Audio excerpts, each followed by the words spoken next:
아가, 넌 도대체 왜 집안일을 하나도 안 하는 거니? 어머니, 전 회사에서 일하다가 와서 피곤하잖아요. 집에서 하루 종일 놀고만 계시면서 집안일 정도는 아무 말 없이 그냥 하시면 안 돼요. 며느리 윤설이네 말끝은 날카로웠습니다. 뭐야, 넌 말번시 크게 뭐니? 넌 시어머를 도대체 뭘 생각하는 거니? 아니, 솔직히 어머니가 이제 파출부잖아요. 이런 기본적인 일도 못하면 뭐하러 저희가 모시고 살겠어요. 며느리의 막말에 할 말을 잃은 김난지는 태어나 처음으로 몸을 감이라는 것을 느꼈습니다. 그날 밤 김난지는 해진 앞치마끈을 풀어 서랍 속에 고이 접어 넣었습니다. 그리고 다짐했습니다. 이제부터 김난지가 왜 파출부가 아니라 이 집의 주인인지 똑똑히 보여주기로 말입니다. 이 모든 사건의 시작은 도개월 전으로 거슬러 올라갑니다. 2025년 봄 서울의 작은 아파트 새벽 5시 알람이 울리기도 전에 김난지의 눈은 이미 떠져 있었습니다. 74년을 살아온 몸은 시계보다 정확했습니다. 침대에서 일어나며 무릎이 버근했지만 입에서 나오는 건 한숨이 아니라 작은 기직이었습니다. 오늘도 시작이구나. 부엌으로 향하는 발걸음은 25년 동안 세탁소에 매일 출근했던 그때와 똑같았습니다. 묵묵하고 흔들림 없이 가스레인지에 불을 켜고 물을 끓이는 동안 난지는 냉장고 앞에 붙어 있는 손주 지훈이의 그림을 바라봤습니다. 그레형으로 그린 가족 그림 속에서 할머니는 가장 크게 가장 웃는 얼굴로 그려져 있었습니다. 그 아이만큼은 진짜였습니다. 계산이 없는 순수한 마음으로 할머니를 사랑해주는 유일한 존재였죠. 실을 씻으며 난지는 자연스럽게 장롱을 바라봤습니다. 그 안에는 남편의 낡은 양복과 함께 목포 여행 펌플릿이 고이 접혀 있었습니다. 5년 전 남편이 세상을 떠나기 직전에 함께 보며 언젠가 고향으로 돌아가자고 약속했던 그 펌플릿. 아직 사용하지 않은 KTX 승차권도 서랍 깊숙이 간직되어 있었습니다. 하지만 그때만 해도 김난디는지는 몰랐습니다. 자신이 소중히 간직한 그 기차표가 머지않아 진짜 희망이 될 줄은 도시락을 사면서 난지의 손길은 한결같았습니다. 지훈이가 좋아하는 달걀말이 시금치나물 그리고 정성스럽게 간을 맞춘 불고기 반찬 하나하나에는 할머니의 20년 요리 내공이 고스란히 담겨 있었습니다. 지훈아 일어날 시간이 아이의 방으로 들어가 이불을 살짝 걷어내며 뺨을 쓰다듬어 줍니다. 9살 손주의 잠자는 얼굴은 천사 그 자체였습니다. 이 아이 때문에라도 여기 있어야 한다는 생각이 들었습니다. 할머니, 오늘은 아침 뭐 해줄 거야? 눈을 비비며 일어나는 지훈이의 첫 마디는 언제나 할머니 음식에 대한 것이었습니다. 아침 식탁에 앉은 지훈이는 할머니가 차려준 밥을 맛있게 먹었습니다. 그 모습을 보며 난지는 흐뭇했지만 동시에 마음 한 구석에는 알 수 없는 공허함이 자리 잡고 있었습니다. 이상했습니다. 분명 가족을 위해 살고 있는데 왜 이렇게 외로울까요? 아들 부부는 이미 출근 준비로 바쁜 시간이었습니다. 며느리 설이는 화장하며 거울 앞에서 말했습니다. 어머니 지훈이 준비를 챙겨주세요. 저는 오늘 중요한 미팅이 있었어요. 걱정 마라, 다 챙겨놨다. 난지의 대답은 담담했지만 설인의 말투에는 이미 당연함이 배어 있었습니다. 부탁이 아니라 지시에 가까웠죠. 하지만 난지는 내색하지 않았습니다. 가족이니까 서로 도와가며 사는 게 당연하니까. 아들 도윤은 아침을 걸고 나가려다가 어머니 눈치를 봤습니다. 엄마 미안해요. 회사에서 급하게 불러서. 괜찮다. 도시락이라도 싸줄게. 난지는 서둘러 도윤의 도시락도 준비했습니다. 44살 아들이지만 여전히 어머니 눈에는 걱정스러운 아이였습니다. 사업에 실패하고 힘들어하는 모습을 보면서도 난지는 묵묵히 뒷발하지만 할 뿐이었습니다. 그런데 김난지는 아직 몰랐습니다. 아들이 사실은 회사도 잃은 상태라는 것을, 그리고 무언가를 숨기고 있다는 것을 가족들이 모두 나간 후 집은 갑자기 조용해졌습니다. 난지는 설거지를 하며 창밖을 바라봤습니다. 아파트 단지 앞놀이터에서는 또래 할머니들이 손주들과 함께 즐겁게 놀고 있었습니다. 나도 저렇게 살고 싶은데, 하지만 지훈이는 학교에 가고 할머니는 혼자 집에서 빨래와 청소를 해야 했습니다. 언제부터인가 이런 일상이 당연해졌습니다. 빨래를 널면서 난지는 면을 위해 비싼 블라우스를 조심스럽게 닫았습니다. 혹시 상할까봐 손 빨래로 따로 빼서 정성스럽게 빨랐죠. 그런데 왜 고마워하는 말 한마디 없을까요?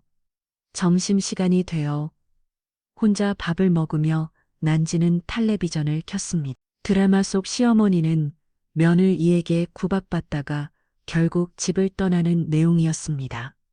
아이, 드라마나 그렇지 현실은 다르지. 하지만 마음 한 구석이 무거웠습니다. 혹시 나도 저런 시어머니인가, 혹시 내가 짐이 되고 있는 건 아닐까.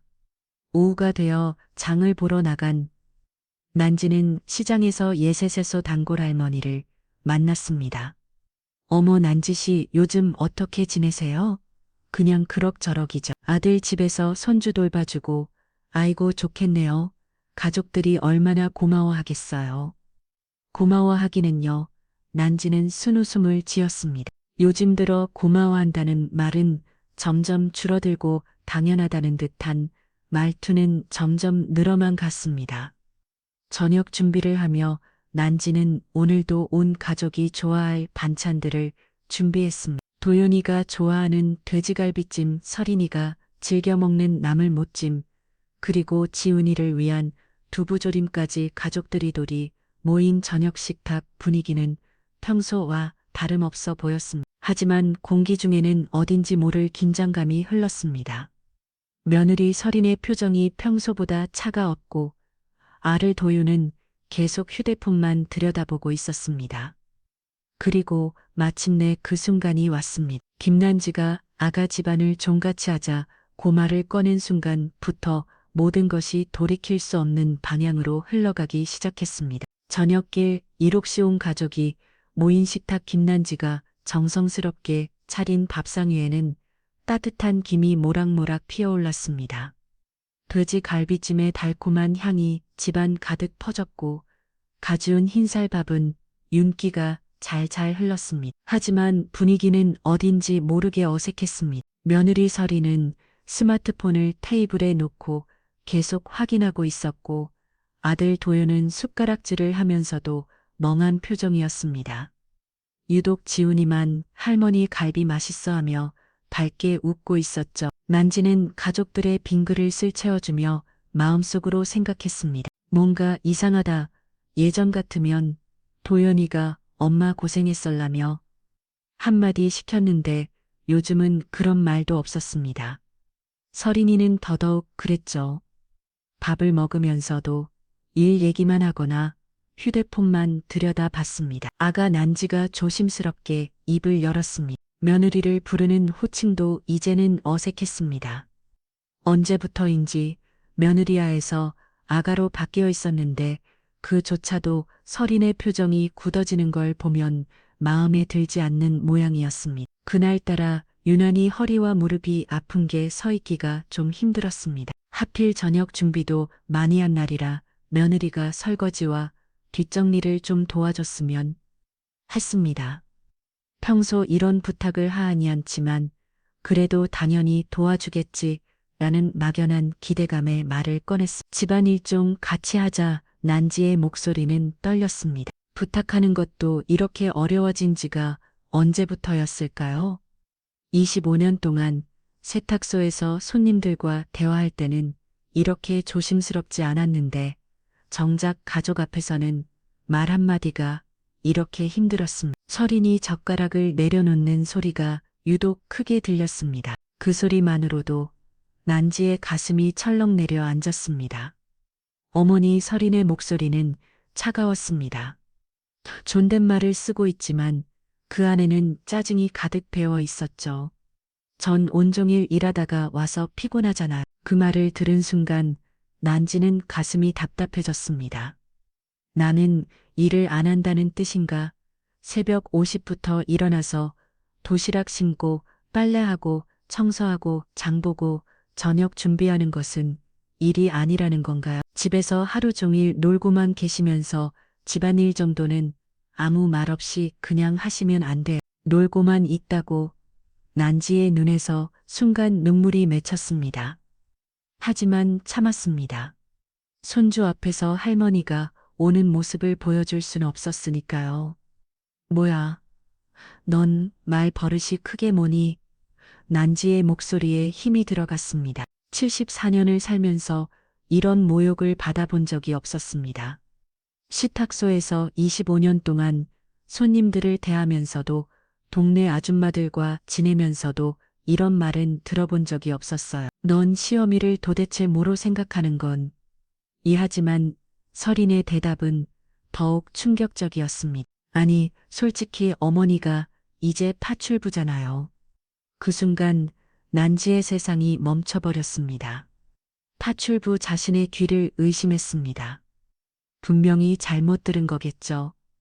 하지만 설인의 다음 말은 더욱 잔인했습니다. 이 간일도 못하면 뭐하러 저희가 모시고 살겠어요.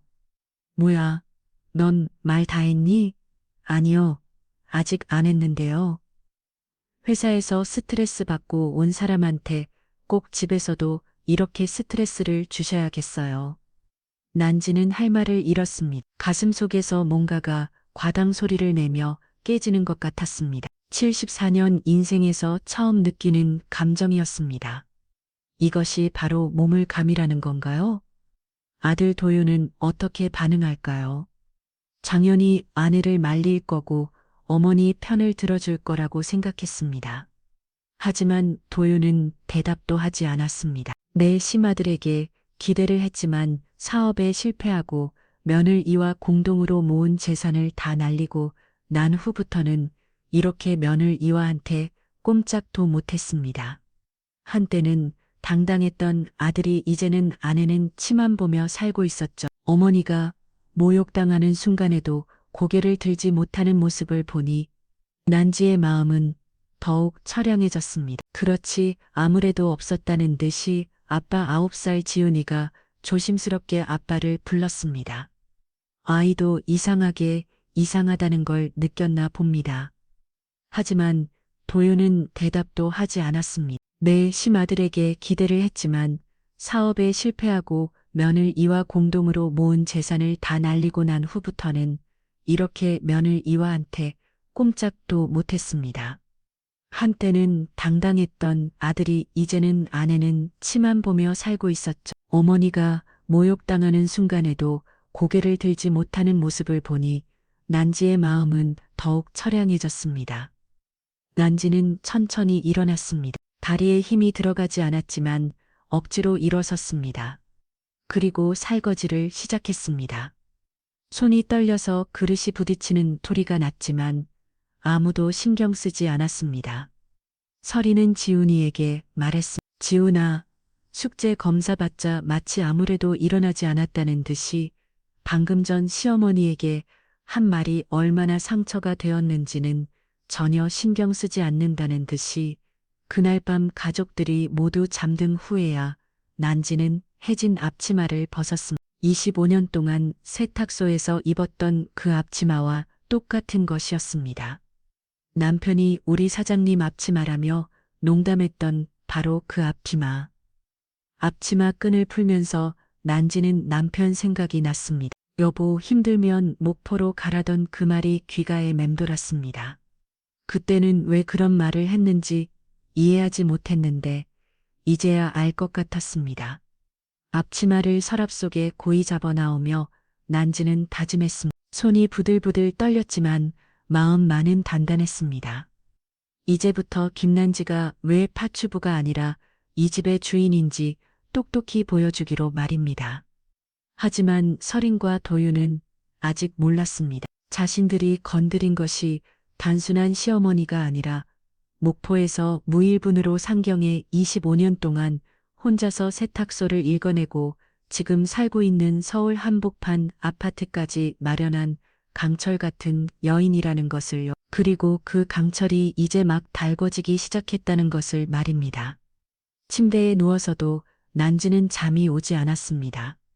천장을 바라보며 생각했습니다. 내가 정말 파출부인가? 하루 종일 가족을 위해 하는 모든 일들이 정말 그냥 당연한 일일까요?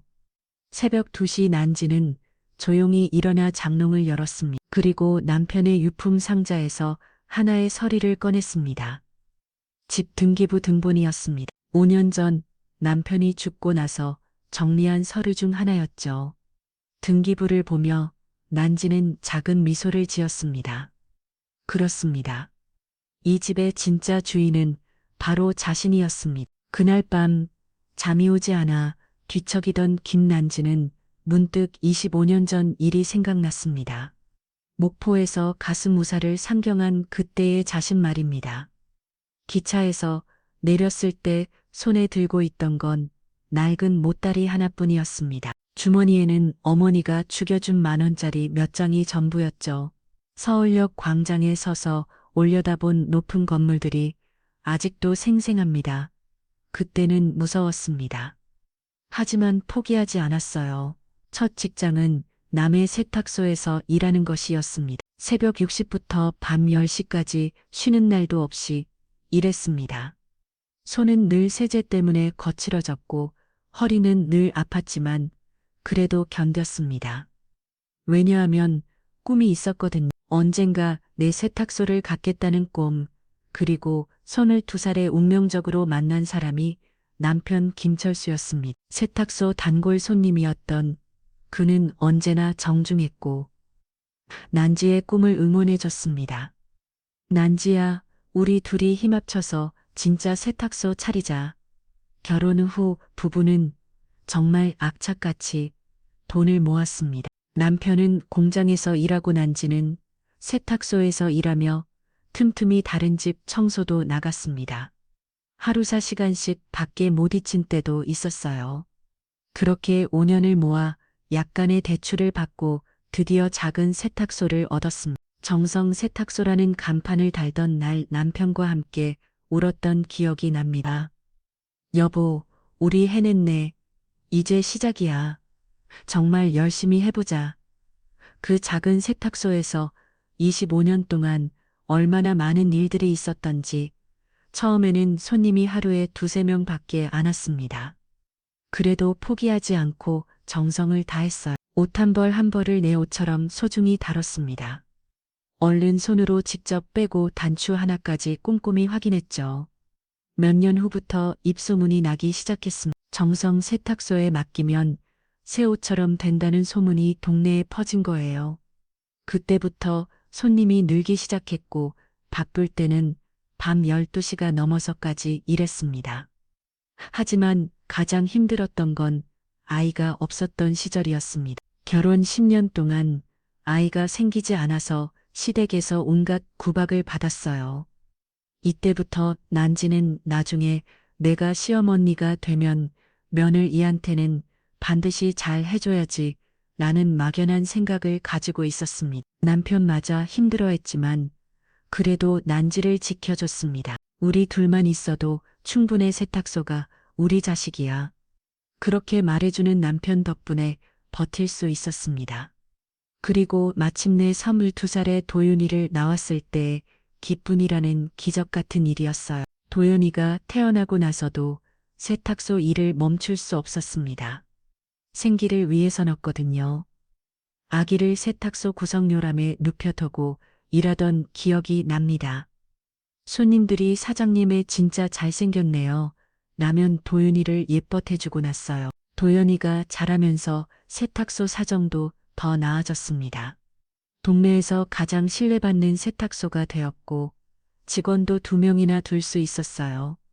도윤이가 대학을 졸업하고 직장을 잡더니 좋은 사람을 만나 결혼까지 하게 되었습니다. 직장만을 목표로 모아온 돈의 대부분을 아들 결혼하는데 보태졌습니다. 새 며느리를 얻은 기쁨도 잠시 신혼집을 다로 얻어 출가하는 아들을 보며 난지는 섭섭하면서도 되견했습니다.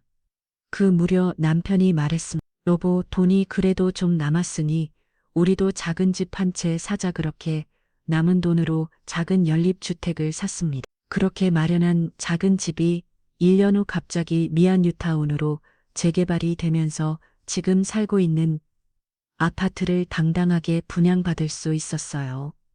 목포에서 무일분으로 올라와 서울 한복판에 내 집을 마련한다는 게 꿈만 같았어요. 등기부 등본에 자기 이름이 적힌 걸 보고 또 울었습니다. 이제 진짜 서울 사람이 된 것 같다. 하지만 행복한 시절은 오래가지 못했습니다. 2015년 남편이 갑자기 쓰러진 거예요. 뇌출에 시었습니다. 병원에서 한 달 동안 의식 불명 상태로 있다가 마지막에 잠깐 깨어났어요. 여보, 고생 많이 했어. 무슨 소리야. 아직 할 얘기 많은데 난지야 먼저 가서 미안해. 그리고 세탁소일 힘들면 고향 목포로 가.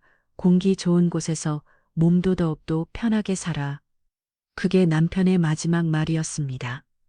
당시에는 무슨 뜻인지 몰랐어요. 서울에서 50년을 살았는데 왜 목포로 가라는 건지 이해할 수 없었습니다. 남편을 떠나보낸 후 혼자서 세탁소를 운영하기가 점점 힘들어졌습니다. 나이도 들고 체력도 예전 같지 않았어요. 무엇보다 남편 없는 세탁소는 너무 외로웠습니다. 2020년 코로나까지 터지면서 손님이 확 줄었습니다. 그때까지도 버텨보려 했지만 결국 한계가 왔어요. 눈물을 머금고 정성 세탁소 간판을 내렸습니다. 25년의 역사가 그렇게 막을 내린 거죠. 세탁소를 정리하던 날 간판 한 조각을 떼어내 가방에 넣었습니다. 남편과 함께 만든 추억의 증거였으니까요. 그 간판 조각은 지금도 장롱 깊숙이 간직되어 있습니다. 처음에는 정말 목포로 내려가려 했습니다. 남편의 유언대로 고향에서 여생을 보내는 것도 나쁘지 않다고 생각했어요. 실제로 KTX 표까지 끊어놓고 짐을 쌌습니다. 그런데 바로 그때 아들 도윤이가 찾아왔습니다. 엄마, 저희랑 같이 살아요. 저희가 모실게요. 지훈이가 할머니 없으면 안 된다고 해서요. 그 말에 마음이 흔들렸습니다. 손주를 생각하니 차마 떠날 수가 없었어요. 그래서 목포행을 미뤘습니다. 가족이 필요하다니까 당연히 도와야죠.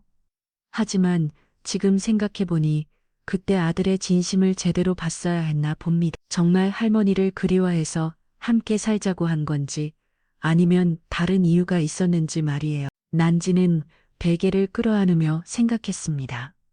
목포에서 서울까지 올라와 이만큼 일군 사람이 정말 파출보 취급받아야 할까요?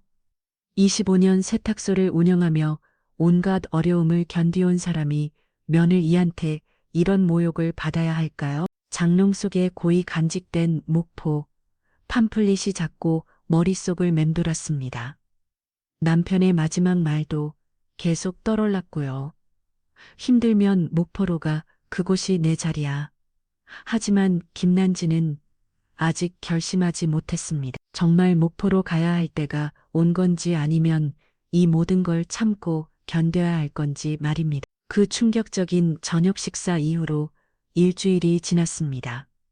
김난지는 겉으로는 평소와 다름없이 지냈지만 마음속 깊은 곳에서는 뭔가 달라지고 있었습니다. 며느리 설인의 그 차가운 말들이 귀가에서 맴돌았어요. 파출부잖아요. 그 말이 들릴 때마다 가슴이 답답했습니다. 하지만 손주 지훈이를 보면 다시 마음이 누그러졌어요. 그 아이만큼은 진심으로 할머니를 사랑했으니까요. 어느 토요일 오후 난지가 설거지를 하고 있을 때였습니다. 아들 도윤이 조심스럽게 부엌 들어왔어요. 평소보다 얼굴이 어두웠고 뭔가 말하고 싶어하는 기색이 역력했습니다. 엄마 도윤의 목소리가 떨렸습니다. 난지는 손을 닦으며 아들을 바라봤어요. 46살이 된 아들이지만 이럴 때면 여전히 어릴 적 모습이 보였습니다. 왜 그러니 엄마 좀 부탁할 게 있어서요. 도연은 주머니에서 서류 봉투를 꺼냈습니다. 봉투가 두툼한 걸 보니 꽤 많은 서류가 들어있는 모양이었어요. 난지는 순간 불안감이 들었습니다. 무슨 서류일까요? 엄마 집 담보대출 좀 해줄 수 있어요? 그 순간 난지의 머릿속이 하얘졌습니다. 집 담보대출 25년 세탁소 운영하면서 한 번도 집을 담보로 돈을 빌린 적이 없었는데 왜 갑자기 이런 얘기를 할까요? 난 담보대출을 왜 사업 기회가 생겼어요. 정말 좋은 기회인데 자금이 좀 필요해서요. 도연의 목소리에는 간절함이 묻어 있었습니다. 하지만 동시에 뭔가 숨기고 있다는 느낌도 들었어요. 예전 사업 실패로 큰 빚을 잇던 기억이 떠올랐습니다. 그때도 이런 식으로 시작됐었죠. 얼마나 필요한데 많이 5천만 원 정도요. 5천만 원 적지 않은 돈이었습니다. 난지는 서류를 받아들고 천천히 들여다봤어요. 복잡한 법률 용어들이 빽빽하게 적혀 있었지만 한 가지는 확실히 보였습니다. 공동명의 전환이라는 문구가 여러 곳에 보였거든요. 이게 뭐야, 공동명의 전환? 아, 그건 대출받을 때 필요한 절차래요. 형식적인 거예요. 도연의 대답이 어딘지 모르게 어물어물했습니다. 난지는 25년 동안 세탁소를 운영하면서 온갖 경험을 해봤습니다. 짝퉁을 가져와서 본인 명품이 진짜인 듯 위조된 서류를 가져와서 우기는 손님들도 많이 봤거든요. 그래서 이상한 냄새를 금방 맡을 수 있었어요. 뭔가 단순한 대출 서류가 아닌 것 같았습니다. 엄마 정말 급해요. 다음 주까지 답을 줘야 해서. 도연의 재촉하는 목소리를 들으며 난지는 고민에 빠졌습니다. 아들이 다시 사업을 시작한다니 기쁜 일이긴 하지만 예전 실패가 자꾸 떠올랐어요. 그때 며느리와 함께 모은 돈을 다 날렸잖아요. 내가 좀 생각해보자. 엄마, 너무 오래 생각하지 마세요. 기회는 기다려주지 않아요. 도연이 나간 후 난지는 서류를 다시 꼼꼼히 들여다봤습니다. 뭔가 석연치 않은 부분들이 여러 군데 보였어요. 특히 공동명의 전환 부분이 계속 신경 쓰였습니다. 그날 밤 잠이 오지 않아 뒤척이던 난지는 문득 생각이 났습니다. 남편이 돌아가시고 나서 정리했던 서류들 말이에요. 분명히 집 관련 서류들을 따로 보관해 뒀었는데 조용히 일어나 장롱을 열고 서류 상자를 꺼냈습니다. 먼지가 쌓인 상자 안에는 남편의 유품과 함께 각종 서류들이 정리되어 있었어요.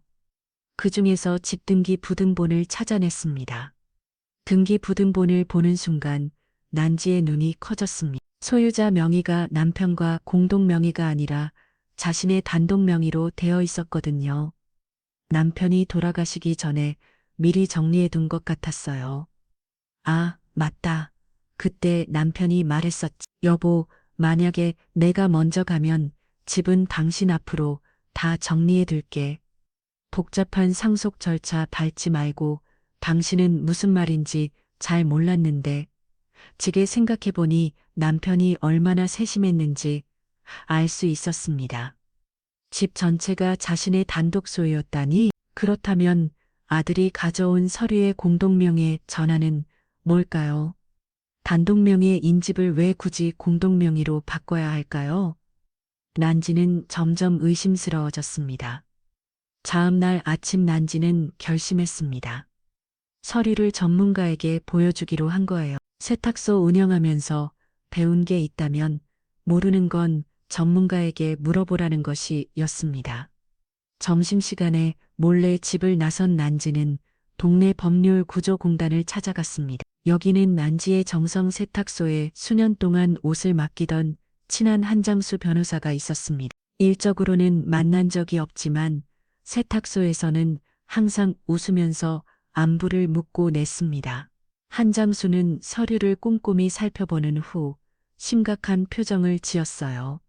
어르신, 이 서류는 단순한 담보대출 서류가 아닙니다. 그럼 뭔가요? 집 소유권을 아들 분과 공동명의로 바꾸고 동시에 담보대출을 받는 서류예요. 쉽게 말해서 어르신 집의 절반을 아을 분께 넘겨주는 거죠. 난지는 머리가 팅해졌습니다. 집의 절반을 넘겨준다고요? 그럼 자신은 집의 절반밖에 소유하지 못하게 되는 건가요? 만약 대출금을 못 갚으면 어떻게 되나요? 집이 경매에 넘어갈 수 있습니다. 그리고 공동명의로 되어 있으면 어르신 혼자서선 집을 팔거나 처분할 수 없어요. 변호사의 설명을 들으며 난지는 등골이 선을 해줬습니다. 이게 아들이 말한 형식적인 절차였나요? 자신의 집을 반쪽으로 만들어버리는 게 형식적인 절차라고요? 변호사님, 이런 서류에 사인하면 안 되는 거죠. 개인적인 일이라 제가 뭐라 말은 못하겠지만 신중하게 생각해 보세요. 특히 가족 간의 일이라면 더욱 조심하셔야 합니다. 집으로 돌아가는 길에 난지의 머릿속은 복잡했습니다. 아들을 믿고 싶었지만 서류 내용은 너무나 충격적이었어요. 혹시 며느리가 뒤에서 이런 일을 꾸미고 있는 건 아닐까요? 그날 저녁 도윤이 다시 물어봤습니다. 엄마 서류 검토해 보셨어요? 아직 좀 더 생각해 봐야겠다. 엄마 정말 급한 일이에요. 기회를 놓치면 안 되거든요. 도연의 재촉하는 모습을 보며 난지는 확신했습니다. 뭔가 숨기고 있다는 것을 뭐를 숨기고 있는지는 모르겠지만 이 집을 난지의 동의 없이 맘대로 자기 명의로 하려는 것은 확실히 알게 됐습니다. 그리고 이제 더 이상 품 안의 자식으로 보지 않기로 했습니다. 미련한 아들놈, 사업 실패하고 며느리한테 휘둘리는 놈 가짐한 남편과 나에게 가장 행복을 준 불쌍한 우리 아들. 이게 어제까지 난지의 가슴에 남아있던 아들의 기억이었습니다. 하지만 오늘부로 그 생각을 싹 정리하고 결심했습니다. 아들도 며느리와 다를 게 없다고요. 내 자식이니까, 내 아들이니까 아니겠지 라는 생각은 사라졌습니다. 그리고 자신이 호락호락한 사람이 아니라는 것을 보여줄 때가 온 것 같다는 것을 그날 밤 난지는 잠이 오지 않아 남편의 유품 상자를 다시 뒤적거렸습니다. 그러다 목포 부동산 전단지를 발견했어요. 5년 전 남편과 함께 언젠가 고향으로 돌아가자며 받아둔 것이었죠. 문득 남편의 마지막 말이 떠올랐습니다. 세탁소일 힘들면 고향 목포로가 공기 좋은 곳에서 몸도 마음도 편하게 살아 혹시나 하는 마음에 그 부동산에 전화를 걸었습니다. 혹시나 예전에 남편과 받은 바닷가 근처 집들이 매물로 나온 게 있나 알아보기 위해서였죠. 통화를 마친 후 작은 미소를 지었습니다. 하지만 아들 도윤과 며느리 이설이는 아직 몰랐습니다. 자신들이 깨운 것이 수십 년 동안 온갖 풍파를 견디온 강철 같은 여인이라는 것을, 그리고 그 여인이 이제 막 움직이기 시작했다는 것을 말입니다. 목포 부동산과의 통화에서 들은 소식은 놀라웠습니다. 예전에 남편과 함께 받은 바닷가 근처 작은 집이 글래메어몰로 나와 있다는 것이었어요. 게다가 가격도 예상보다 저렴했습니다. 할머니 기억하세요? 5년 전에 남편분과 함께 오셔서 보셨던 그 집 말이에요. 매물로 나온 적이 없었는데 이번에 처음으로 나왔어요. 부동산 사장의 말을 들으며 난지는 가슴이 두근거렸습니다. 운명님가 싶었어요. 바로 그 순간 정말로 새로운 시작을 할 수 있다는 생각이 들었습니다. 다음 날 아침 난지는 평소와 다름없이 아침 준비를 했습니다. 하지만 마음속으로는 계획을 세우고 있었어요. 중요한 결정은 신중하게 그리고 확실하게 해야 한다는 것이었습니다. 점심시간 가족들이 모두 나간 사인한지는 다시 한번 목포로 전화를 걸었습니다. 이번에는 구체적인 계획을 세우기 위해서였어요. 사장님, 그 집 계약금은 얼마나 되나요? 500만 원이면 됩니다. 잔금은 한 달 후에 치르시면 되고요. 500만 원 세탁소 25년 운영하면서 모은 적금이 있었습니다. 아들한테 대부분 써졌지만 그래도 비상금으로 따로 모아둔 돈이 있었어요. 바로 그 돈이었습니다. 알겠습니다. 계약금부터 보내드릴게. 전화를 끊고 나서 난지는 은행이 갔습니다. 창구 직원이 송금 확인을 해주었을 때 마음이 한결 가벼워졌어요. 드디어 첫 발을 내디딘 기분이었습니다. 그 오후 난지는 또 다른 중요한 일을 했습니다. 집 서류들을 다시 한번 꼼꼼히 정리한 거예요. 남편이 돌아가시고 나서 상속받은 서류들을 차근차근 살펴봤습니다. 서류들을 보니 남편이 얼마나 세심했는지 알 수 있었어. 집뿐만 아니라 모든 재산이 깔끔하게 정리되어 있었습니다. 그리고 한 가지 더 발견한 게 있었어요. 2017년 아들 부부가 이 집에 들어올 때 작성했던 사용대차 각서였습니다. 당시에는 형식적으로 쓴 거라고 생각했는데 지금 보니 법적으로 중요한 서류였어요.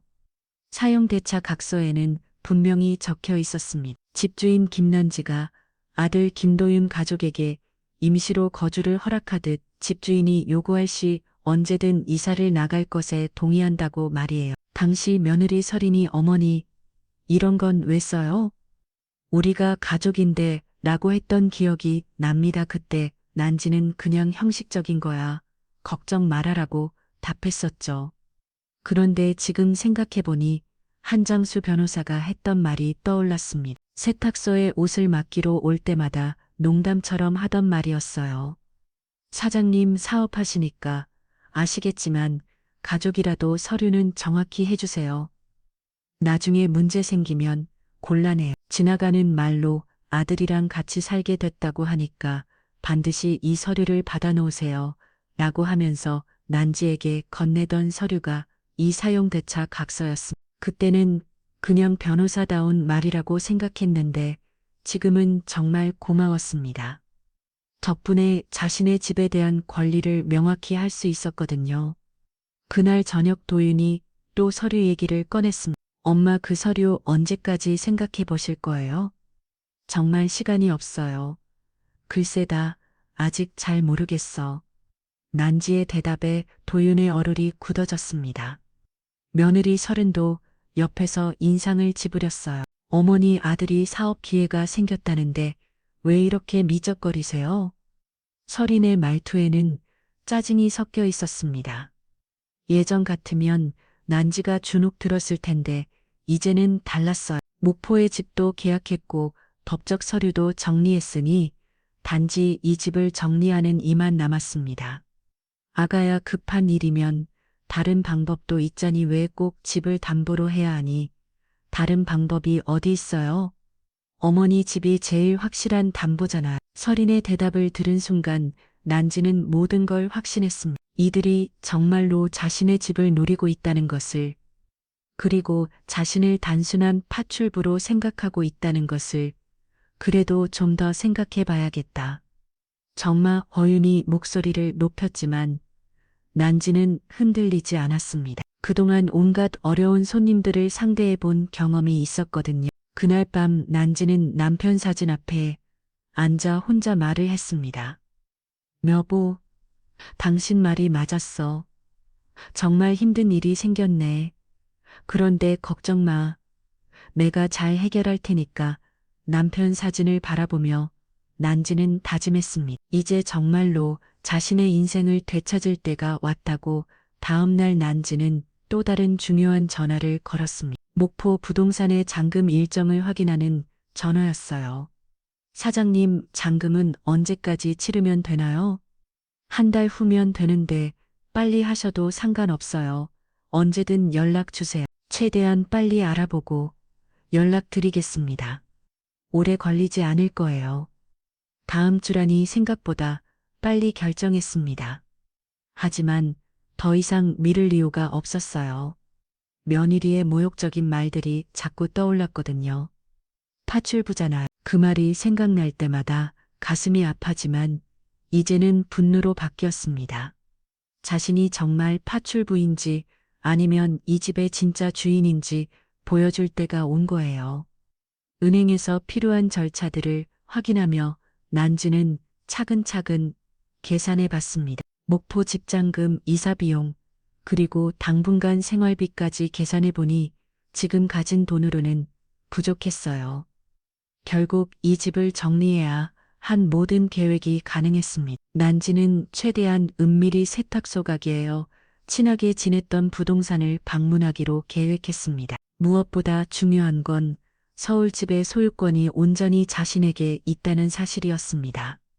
이 집을 어떻게 처분할지는 집주인인 자신이 결정하는 거예요. 그날 오후 난지는 조용히 생각하고 계획하고 있었습니다. 어떻게 하면 이 두 노네외에게 복수할 수 있을지 최대한 뼈저리게 후회하게 하고 싶은 방법을 찾고 있었습니다.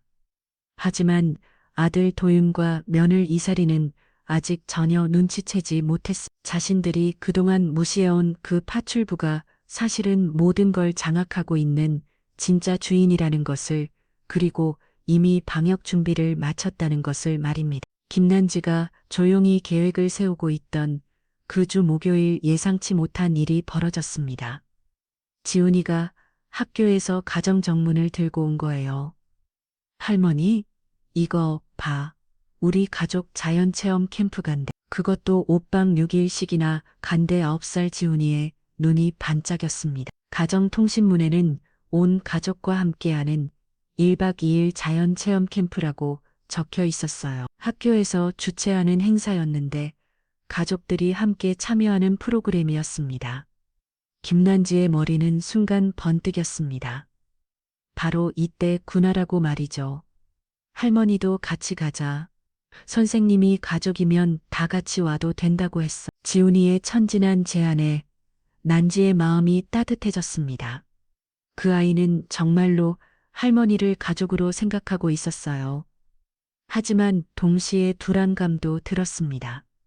며느리가 뭐라고 할지 뻔했거든요. 저녁 식사 시간 지훈이가 신나게 캠프의 길을 꺼냈습니다. 엄마, 아빠, 우리 캠프 가자. 할머니도 같이 며느리 이설인의 표정이 순간 굳어졌습니다. 젓가락을 놓는 소리가 평소보다 크게 들렸어요. 지훈아, 할머니는 무릎이 아프셔서 못 가실 거야. 아니야, 할머니 무릎 안 아파. 지훈이가 항변했지만 설이는 단호했습니다. 그리고 캠프는 가족끼리 가는 거야? 할머니는 설인이 말을 머뭇습니다. 하지만 그 뒤에 이어질 말이 무엇인지 난지는 알 수 있었어요. 가족이 아니잖아.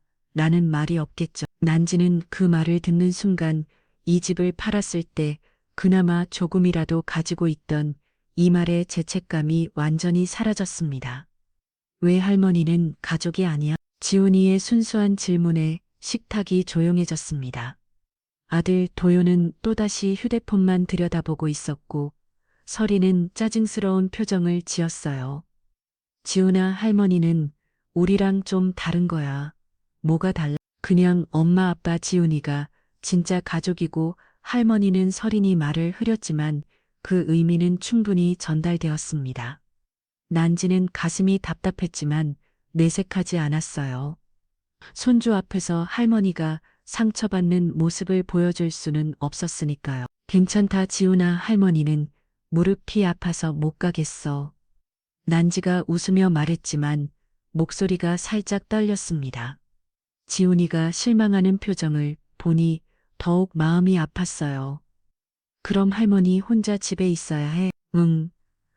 할머니가 집 지키고 있을게. 그날 밤 지훈이가 할머니 방에 몰래 들어왔습니다. 할머니, 정말 캠프 못 가? 응. 할머니는 여기 있는 게 좋아. 나는 할머니랑 같이 가고 싶은데 지훈이의 말에 난지는 눈물이 날 것 같았습니다.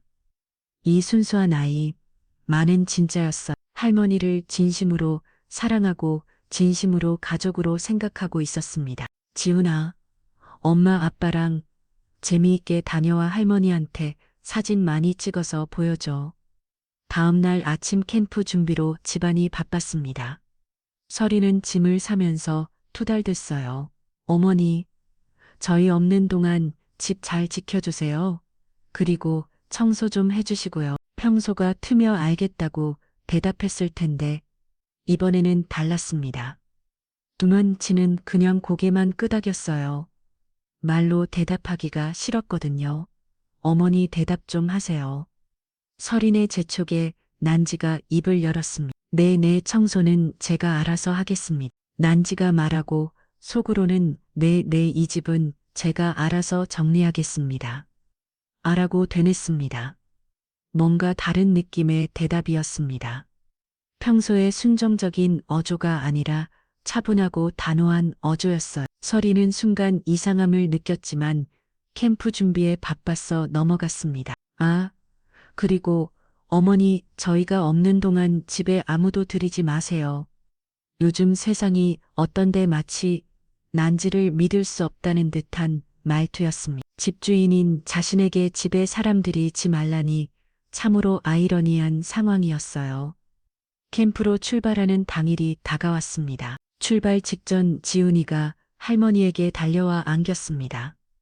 할머니 빨리 다녀올게. 선물도 사올게. 그래, 조심히 다녀와. 난지는 지훈이를 꼭 안아줬습니다. 이 아이와는 정말 헤어지기 싫었어요. 하지만 이제 선택의 시간이 왔습니다. 차가 떠나고 나서 집은 갑자기 조용해졌습니다. 난지는 창문 너머 사라지는 차를 바라보며 깊은 숨을 내쉬었습니다.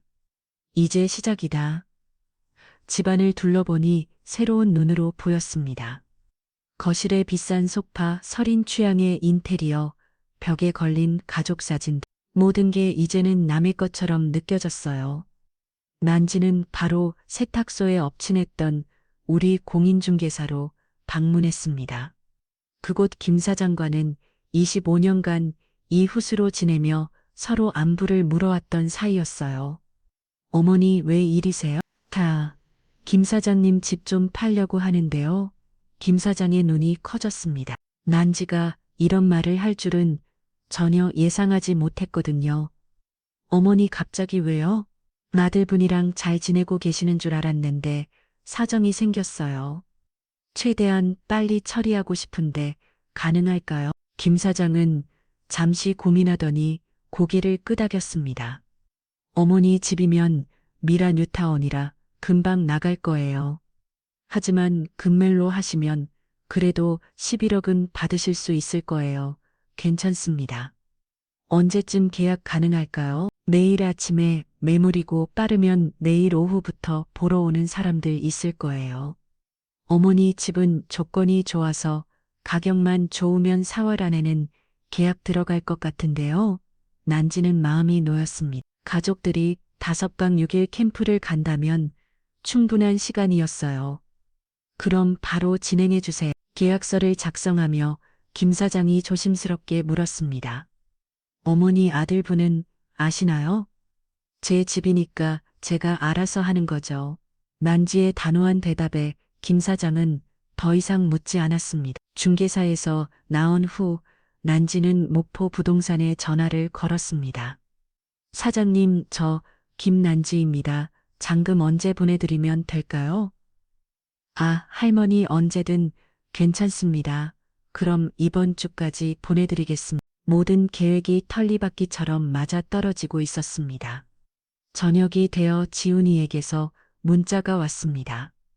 할머니 캠프 재밌어. 다음 주에 봐. 짧은 문자였지만 아이의 즐거움이 느껴졌어요. 난지는 밥장을 보냈습니다. 재밌게 놀아라 할머니도 잘 있어. 하지만 가슴 한편으로는 아팠습니다. 아들 내외에게는 눈꽃만큼의 미안함이 없는데 지훈이가 계속 눈에 발표했습니다. 하지만 냉정하게 생각했습니다. 아무리 이쁜 손주라지만 이제부터는 자신이 1순위가 되어서 살겠다고요. 후회 좀 크면 반드시 지훈이도 이해할 거라 믿었습니다. 그날 밤 난지는 잠들기 전에 남편 사진에게 말했습니다. 여보, 내일이면 진짜 시작이야. 당신 말대로 목포로 갈 준비를 마무리할게. 하지만 캠프를 떠난 가족들은 아직 전혀 몰랐습니다. 자신들이 파출부라고 부른 그 여인이 이미 모든 준비를 마쳤다는 것을, 그리고 돌아왔을 때는 모든 것이 완전히 달라져 있을 거라는 것을 말입니다. 가족들이 캠프를 떠난 지 이틀째 되는 날, 김난지의 계획은 착착 진행되고 있었습니다. 김 사장의 말대로 집을 보러 오는 사람들이 줄을 이었어요. 미아 뉴타운 아파트의 11억이라는 가격은 정말 매력적이었나 봅니다. 그날 오후 세 번째로 집을 본 젊은 부부가 즉석에서 계약 의사를 밝혔습니다. 사모님, 저희가 사겠습니다. 언제 계약 가능한가요? 김 사장이 난지를 바라보며 물었습니다. 어머니, 어떻게 하시겠어요? 좋습니다. 바로 계약하죠. 그 젊은 부부는 신혼 부부였는데 아내 배가 약간 나와 있는 것으로 보아 곧 아기가 태어날 예정인 것 같았어요. 난지는 그들을 보며 묘한 기분이 들었습니다. 자신도 한때는 저런 희망찬 모습이었는데 계약서에 사인을 하면서 난지는 남편 생각이 났습니다. 여보, 우리가 이렇게 힘들게 마련한 집을 이렇게 쉽게 파는구나. 하지만 후회는 없었어요. 이제 정말 자유로워질 수 있었으니까요. 잔금은 언제까지 치르면 되나요? 이번 주 금요일까지 해주시면 됩니다. 완약한 타이밍이었습니다.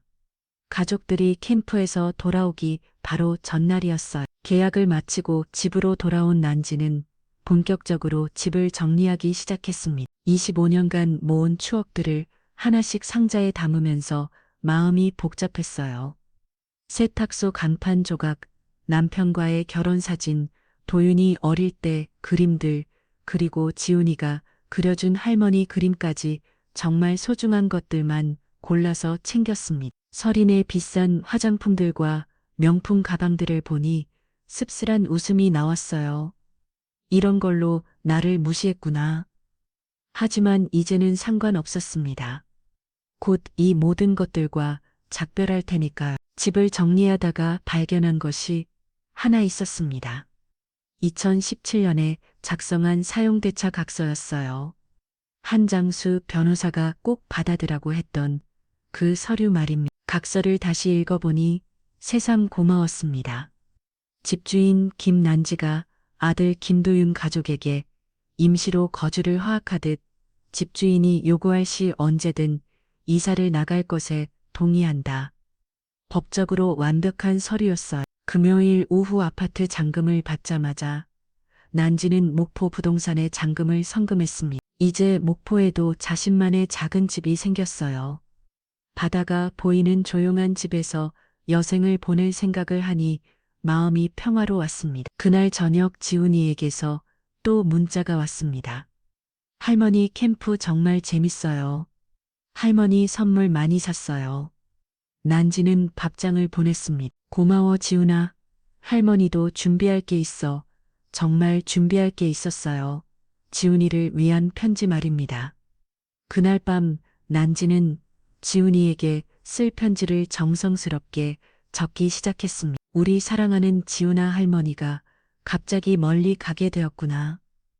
놀라지 마라. 할머니는 목포라는 바다가 보이는 곳에서 살 거야. 지훈이가 그리우면 언제든 놀러와. 할머니 집에는 항상 지훈이가 좋아하는 달걀말이가 준비되어 있을 거야. 그리고 꼭 기억해라. 할머니는 지훈이를 세상에서 가장 사랑한다는 것을 편지를 쓰면서 눈물이 났습니다. 하지만 슬픈 눈물이 아니라 후렴한 눈물이었어요. 이제 정말 마음의 짐을 내려놓을 수 있을 것 같았습니다. 네, 제날 이사업체에서 연락이 왔습니다. 사모님, 언제 이사 나가시나요? 다음 주 토요일 오후에 주세요. 알겠습니다. 목포까지 가는 거죠?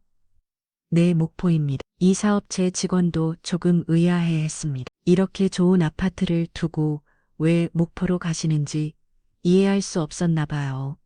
하지만 난지에게는 목포가 진짜 고향이었고 진짜 쓸 곳이었습니다.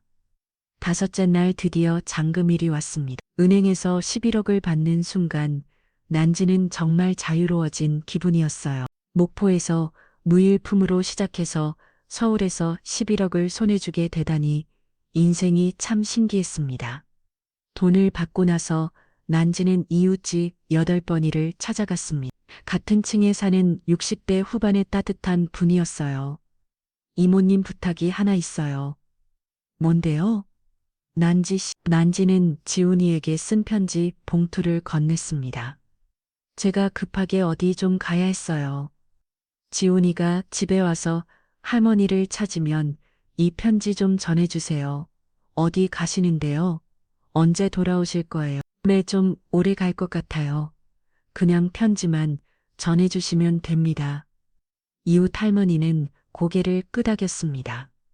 단연간 이웃으로 지내면서 난지의 인품을 잘 알고 있었거든요. 마지막 밤 난지는 빈집을 한 바퀴 돌았습니다.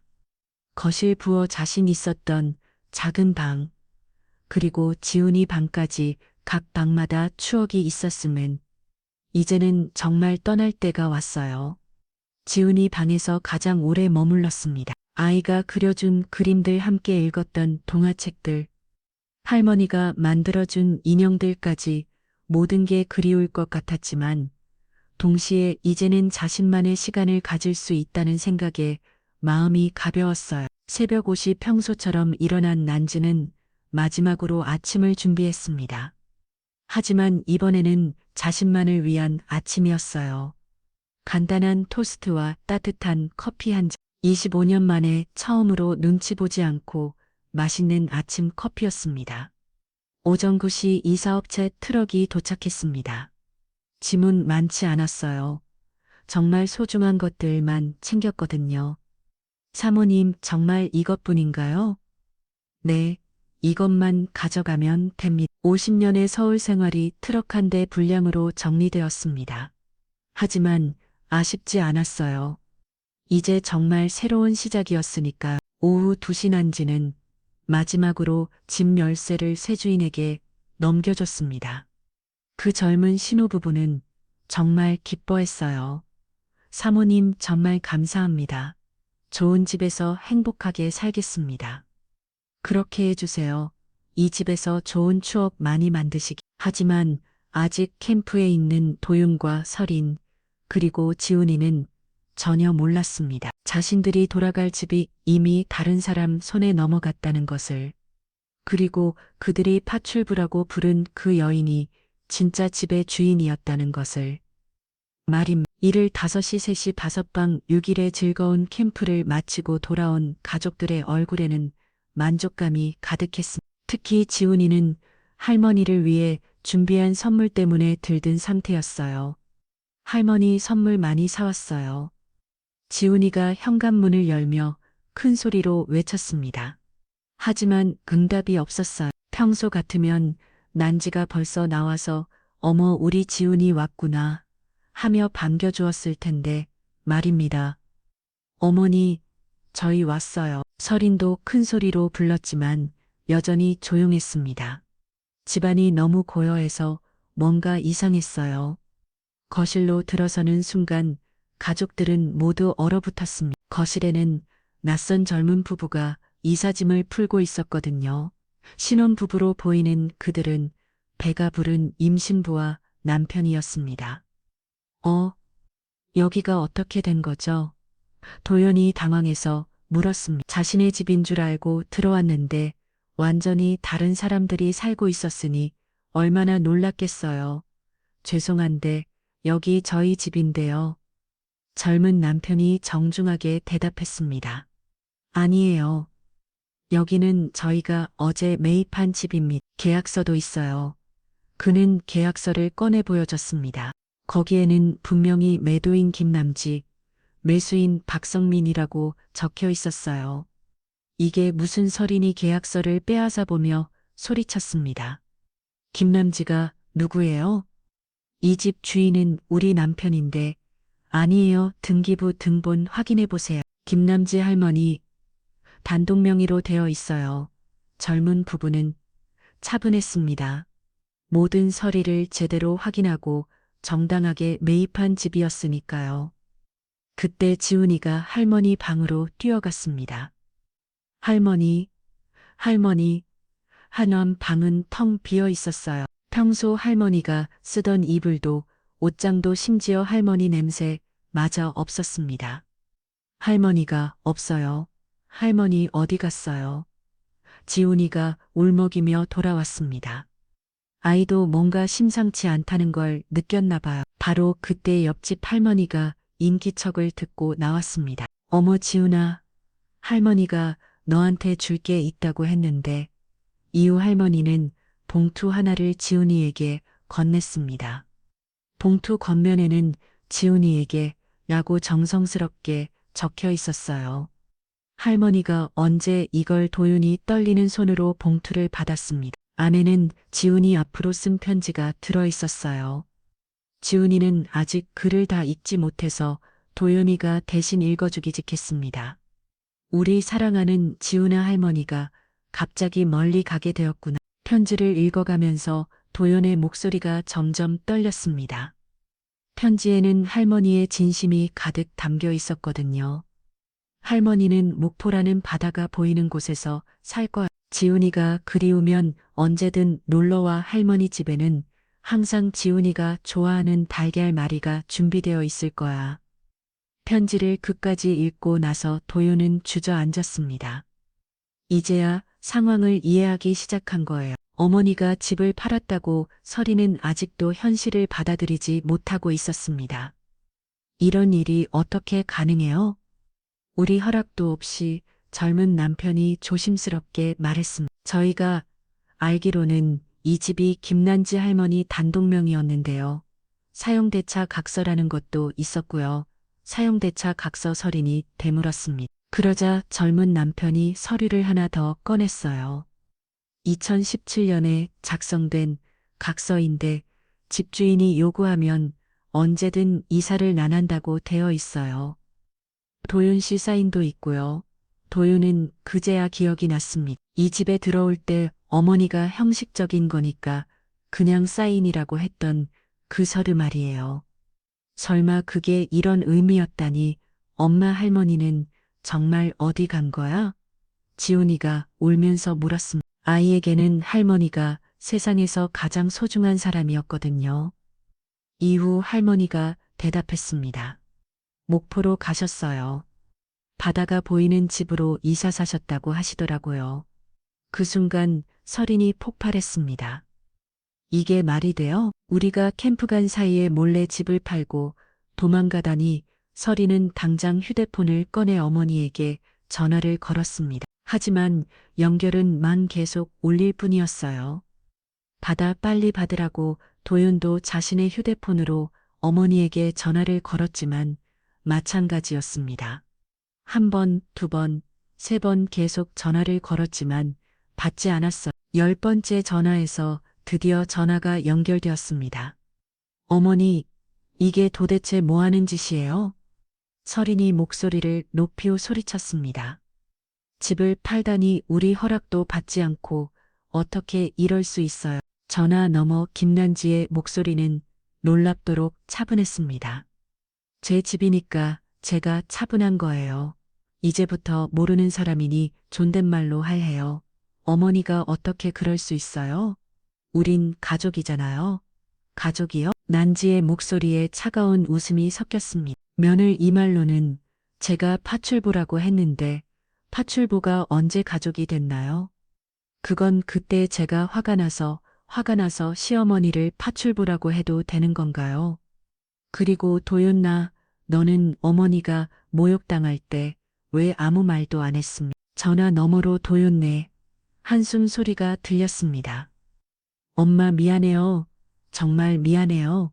미안하다고 다 되는 줄 아니? 50년 동안 서울에서 살면서 그 누구에게도 그런 모욕은 안 당해봤어. 그런데 정작 가족이라는 사람들한테 파출보 취급을 받다니. 난지의 목소리에 50년간 쌓인 서운함이 모두 담겨 있었습니다. 집안일은 당연히 제가 해야 하고 손주 돌보는 것도 당연하고 여러분 뒷바라지 하는 것도 당연하다고 생각했지. 그런데 정작 저한테는 고맙다는 말 한마디 없었어요. 어머니, 그리고 도윤나, 너 집 담보대출 받으려고 했지. 공동명의로 바꿔서 내 집 반죽을 가져가려고 했지. 내가 바보인 줄 알았니? 도연은 아무 말도 할 수 없었습니다. 이제 됐어요. 저는 제 인생을 살겠습니다. 74살에 새 출발하는 거예요. 더 이상 연연하지 마세요. 어머니, 그래도 지훈이는 제가 편지 써도 있으니까 나중에 이해할 거예요. 그 아이와는 진짜 할머니를 사랑해줬으니까 어머니. 하지만 전화는 이미 끊어진 상태였습니다.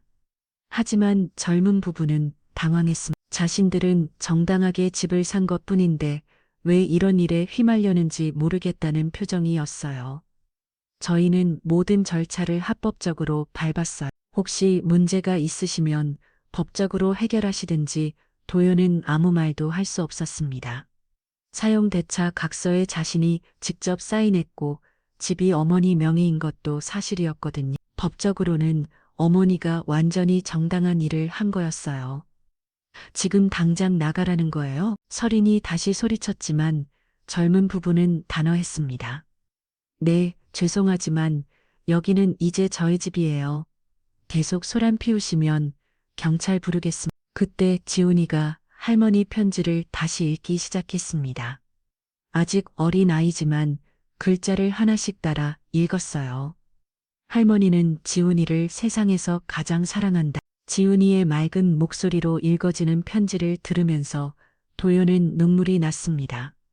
그제야 자신이 얼마나 큰 실수를 했는지 깨달았거든요. 어머니는 정말로 지훈이를 사랑했고 이 가족을 위해 모든 걸 희생했는데 자신들은 그런 어머니를 파출부칙을 했던 거예요. 서리는 아직도 화가 나서 소리치고 있었지만 도요는 이미 모든 걸 이해했습니다.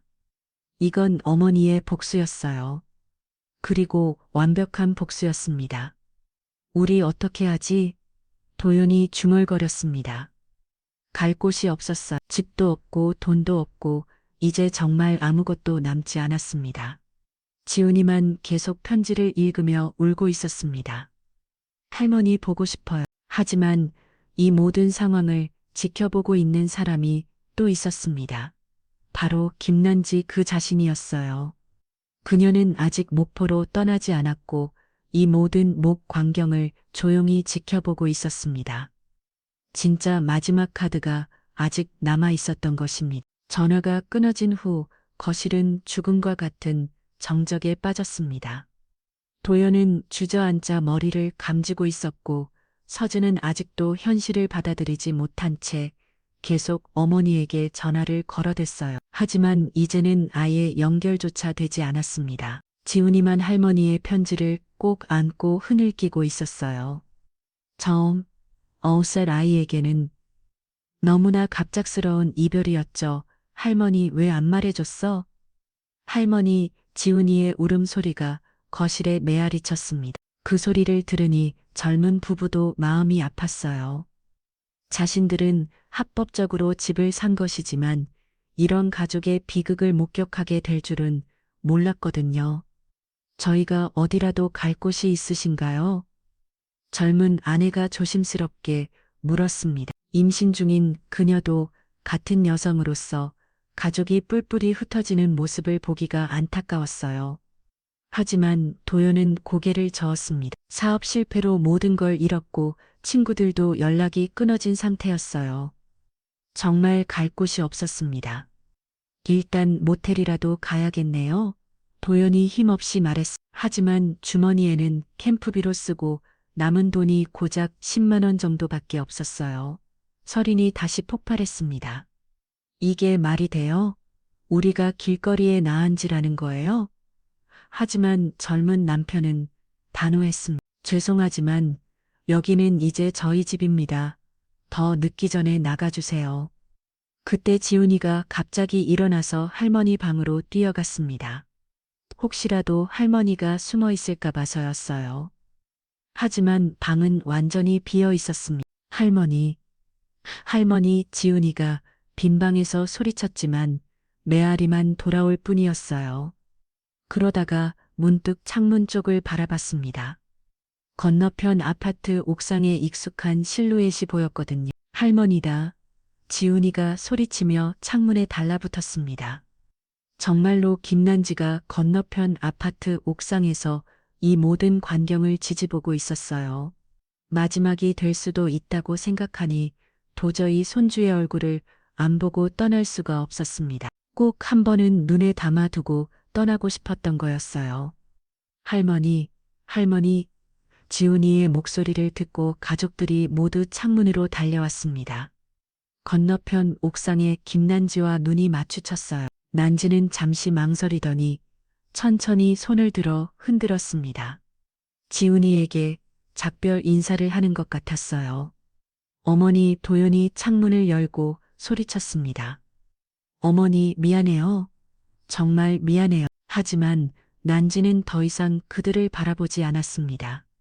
뒤돌아서서 옥상을 떠나기 시작했어요. 할머니까지 마. 지훈이가 울면서 소리쳤지만 난지의 모습은 점점 멀어져 갔습니다. 그때 서린이 마지막으로 소리쳤습니다. 어머니, 지훈이는 어떻게 해요? 지훈이는 그 순간 난지가 잠시 걸음을 멈췄습니다.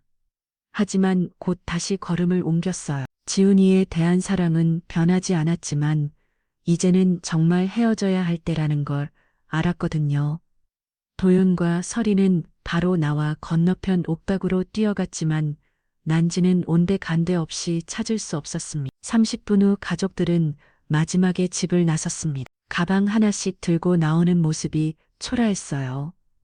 50년간 서울에서 쌓은 모든 것이 하루아침에 사라진 거였습니다. 지훈이는 끝까지 할머니 편지를 놓지 않았습니다.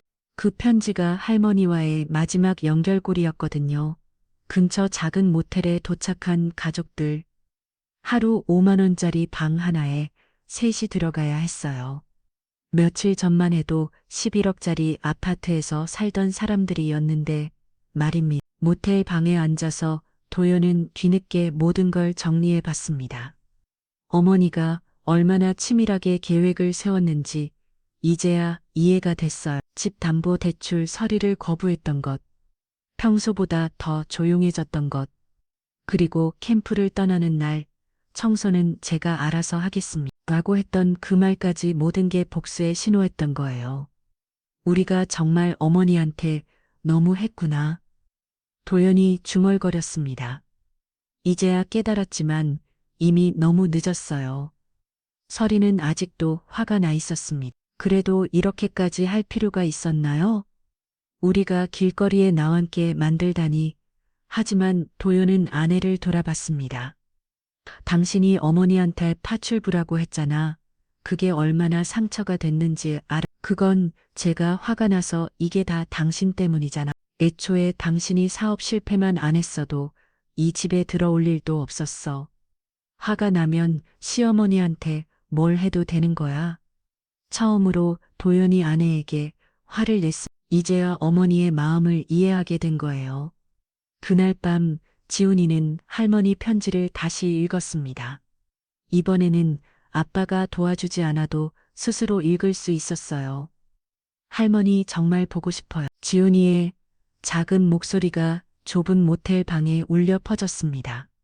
한편 그 시각 김난지는 이미 KTX를 타고 목포로 향하고 있었습니다. 창밖으로 스쳐 지나가는 야경을 보며 50년 서울 생활을 되돌아봤어요. 힘들었지만 후회는 없었습니다. 이제 정말 자신만의 시간을 가질 수 있게 됐으니까요. 목포역에 도착한 난지, 바닷바람이 얼굴을 스쳤을 때 비로소 마음이 편해졌습니다. 이곳이 진짜 자신의 자리였어요. 바다가 보이는 작은 집에 도착한 난지는 짐을 풀기 시작했습니다. 서울에서 가져온 소중한 추억들을 하나씩 제자리에 넣으면서 새로운 시작을 다짐했어요. 벽에 걸린 지훈이 그림을 보며 난지는 작은 미소를 지었습니다. 그 아이만큼은 정말 사랑했거든요. 언젠가 지훈이가 자라서 할머니의 마음을 이해하게 될 날이 오기를 바랐습니다. 새벽 5시 평생 습관대로 일어난 난지. 하지만 이번에는 누군가를 위해 아침을 준비할 필요가 없었어요. 오직 자신만을 위한 조용한 아침이었습니다. 커피 한 잔을 들고 바다를 바라보며 난지는 생각했습니다. 이제 정말 자유로워졌구나. 하지만 서울의 작은 모텔에서는 지훈이가 할머니 편지를 꼭 안고 잠들어 있었고 도윤은 어머니에게 용서를 구할 방법을 찾고 있었습니다. 과연 이 가족에게 다시 화해의 기회가 올 수 있을까요? 세기어로 목포안구가 보이는 작은 집에서 김난지의 하루는 평화로웠습니다. 새벽 5시에 일어나는 습관은 여전했지만 이제는 오직 자신만을 위한 시간이었어요. 창문을 열면 바닷바람이 얼굴을 스쳤고 갈매기들의 울음소리가 하루를 시작하게 해줬습니다. 50년 만에 처음으로 누군가의 눈치를 보지 않고 맛있는 아침 커피의 맛은 꿀보다 달았어요. 정숲을 난진 작은 마당에 텃밭을 읽었습니다. 상추, 깻잎, 고추 같은 것들을 심으며 새로운 재미를 느꼈어요. 세탁소를 운영할 때는 꿈도 볼 수 없었던 여유로운 시간들이었습니다. 동네 사람들도 따뜻했습니다.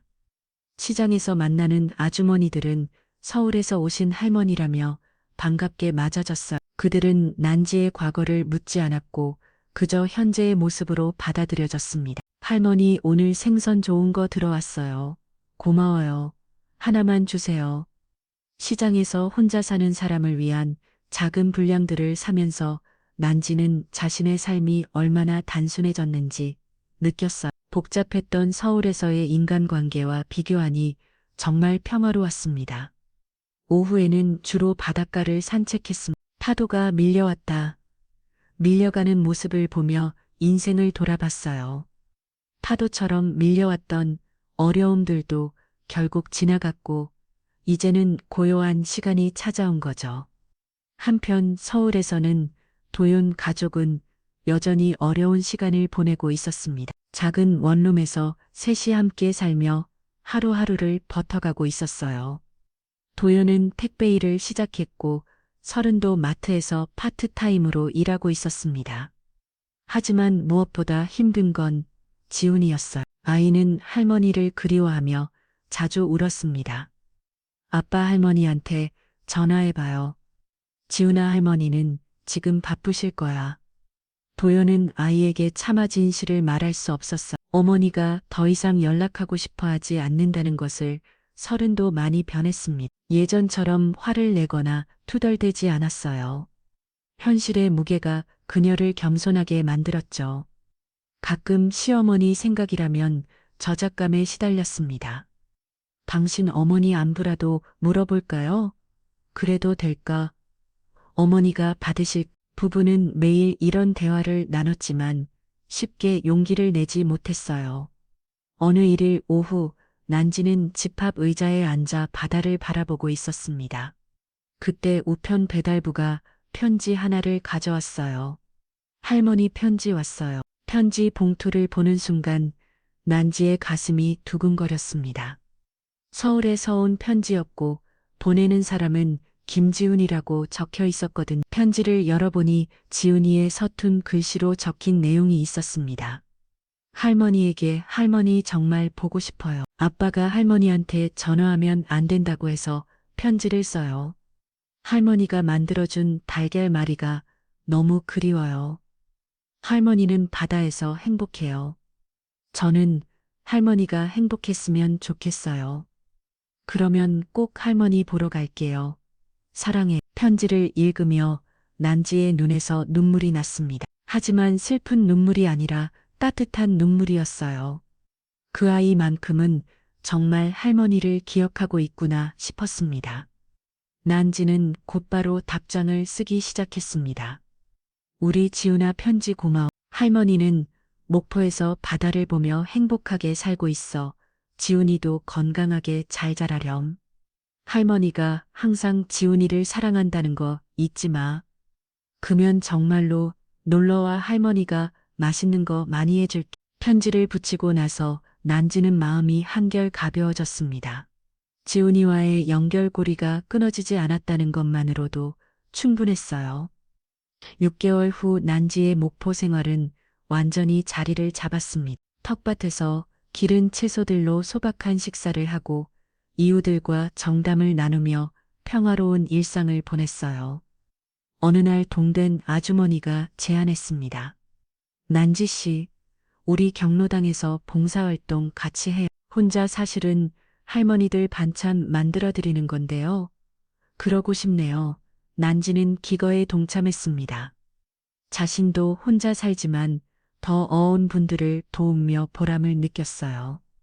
봉사활동을 하면서 난지는 깨달았습니다. 진짜 행복은 남에게 인정받는 게 아니라 자신이 가치 있다고 느끼는 일을 하는 거라는 것을. 서울에서는 50년 동안 누군가를 위해 살았지만 목포에서는 자신을 위해 살면서도 다른 사람들을 도울 수 있었어요. 지훈이와의 편지는 계속 이어졌습니다. 한 달에 한 번씩 주고받는 편지는 난지에게 큰 기쁨이었어요. 아이는 점점 글씨도 늘고 할머니에 대한 그리움도 변함없이 표현했습니다. 어느 겨울날 지훈이의 편지에는 이런 내용이 있었습니다. 할머니, 이제 할머니가 왜 그렇게 하셨는지 조금 알 것 같아요. 엄마 아빠가 할머니한테 미안하다고 매일 얘기해요. 저도 크면 할머니처럼 당당한 사람이 될래요. 그 편지를 읽고 난지는 미소를 지었습니다. 지훈이가 자라면서 점점 더 많은 것을 이해하게 되는구나 싶었어요. 난지의 목포 생활은 완전히 자리를 잡았습니다. 텃밭에서 기른 채소들로 소박한 식사를 하고 이웃들과 정담을 나누며 평화로운 일상을 보냈어요. 어느 날 동네 아주머니가 제안했습니다. 난지 씨, 우리 경로당에서 봉사활동 같이 해요. 혼자 사실은 할머니들 반찬 만들어 드리는 건데요. 그러고 싶네요. 난지는 기꺼이 자신도 혼자 살지만 더 어려운 분들을 도우며 보람을 느꼈어요. 봉사활동을 하면서 난지는 깨달았습니다. 진짜 행복은 남에게 인정받는 게 아니라 자신이 가치 있다고 느끼는 일을 하는 거라는 것. 서울에서는 50년 동안 누군가를 위해 살았지만 목포에서는 자신을 위해 살면서도 다른 사람들을 도울 수 있었어요. 지훈이와의 편지는 계속 이어졌습니다. 한 달에 한 번씩 주고받는 편지는 난지에게 큰 기쁨이었어요. 아이는 점점 글씨도 늘고 할머니에 대한 그리움도 변함없이 표현했습니다. 어느 겨울날 지훈이의 편지에는 이런 내용이 있었습니다. 할머니, 이제 할머니가 왜 그렇게 하셨는지 조금 알 것 같아요. 엄마 아빠가 할머니한테 미안하다고 매일 얘기해요. 저도 크면 할머니처럼 당당한 사람이 될래요. 그 편지를 읽고 난지는 미소를 지었습니다. 지훈이가 자라면서 점점 더 많은 것을 이해하게 되는구나 싶었어요. 3년 후 난지는 이제 완전히 목포 사람이 되었습니다. 텃밭은 더 넓어졌고 동네에서는 서울 할머니로 불리며 사랑받았어요. 어느 화창한 봄날 난지는 바닷가를 산책하다가 멀리서 익숙한 실루엣을 봤습니다. 키가 훌쩍 큰 아이가 한 남자와 함께 걸어오고 있었어요. 가까워질수록 난지의 가슴이 뛰었습니다. 지훈이었어요. 이제 13살이 된 지훈이가 아빠 도윤과 함께 찾아온 거였습니다. 할머니 지훈이가 달려와 난지를 꼭 안았습니다. 아이는 많이 컸지만 할머니를 향한 사랑만은 그대로였어요.